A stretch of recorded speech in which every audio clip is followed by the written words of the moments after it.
InterLink Labs has grabbed the spotlight in crypto this year, and for good reason.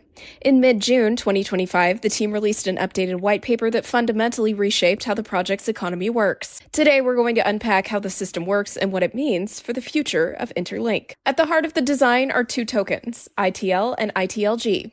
They look similar at first glance, but their roles are very different. The ITL token has a fixed total supply of 10 billion and functions as a strategic reserve asset. Think of it as the anchor of the system, held by the InterLink Foundation and distributed partly to ITLG holders. Half of that 10 billion supply is set aside specifically for ITLG participants, while the rest supports institutional adoption and long-term ecosystem stability. It's not a speculative token in the traditional sense. Instead, ITL is used primarily for staking, giving trusted entities, partners, protocols, or venture firms direct access to what InterLink calls the human layer. This human layer is essentially a network of verified users. In this sense, ITL represents credibility and alignment with large-scale backers.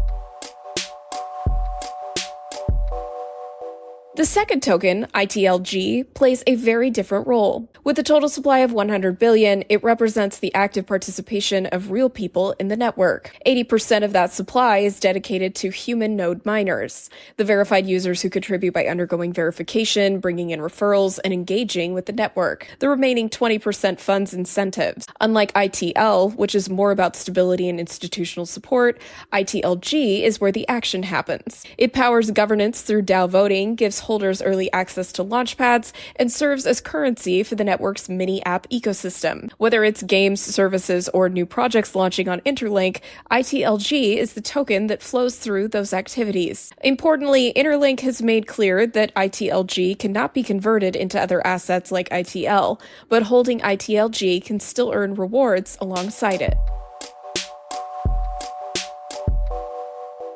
The mining system for ITLG also reflects this philosophy. Unlike Bitcoin mining, which favors those with capital-intensive hardware, InterLink's mining relies on proof of personhood. If you're verified as a real human, you can mine. In the early stages, this process is intentionally simple, encouraging mass participation and rapid network growth. But the system isn't static.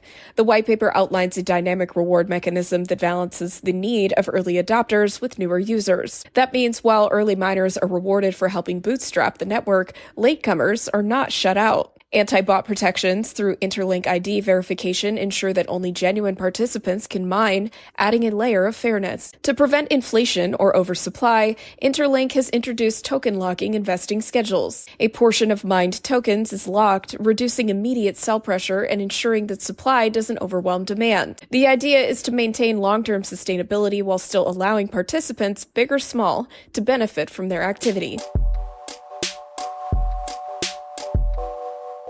The dual token structure provides balance between regulatory, compliance, and decentralized activity. ITL could potentially fit into securities frameworks, keeping InterLink aligned with oversight in markets like the United States, while ITLG will drive the decentralized, community-facing aspects of the protocol. In many ways, ITL resembles Bitcoin's role as a store of value, while ITLG mirrors Ethereum's utility and governance function. Together, they form a human-centric economy. One person, one node, one chance to participate.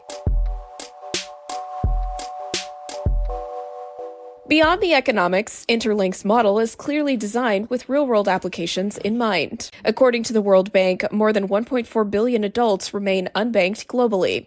This is a massive opportunity, and InterLink positions itself as a bridge for those who have been excluded from traditional finance. With ITLG, a smartphone and basic verification are enough to send and receive payments without intermediaries. That opens the door to humanitarian use cases. There are also broader possibilities in education and health. Organizations could distribute micro-grants or credits to verified individuals, ensuring aid reaches the right people. And in the private sector, tech companies could use ITLG to reward users for sharing ethically sourced data, whether that's facial scans for identity systems or voice recordings for AI training. Instead of extracting value from users, companies would pay them directly, creating a more transparent and fair exchange.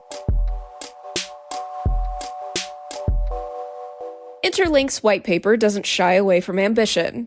Its stated goal is to onboard 1 billion verified users, making it one of the largest human-centric crypto ecosystems in the world. That's not just a technical challenge, it's a cultural one. Success will depend on whether people trust InterLink's system enough to become nodes, whether institutions see value in staking ITL, and whether developers are motivated to build within this dual token framework. By separating stability from activity and by tying rewards to real humans rather than machines or capital, the project is trying to create a new type of digital economy. It's not without risks. Dual token systems can be complex and execution matters more than design.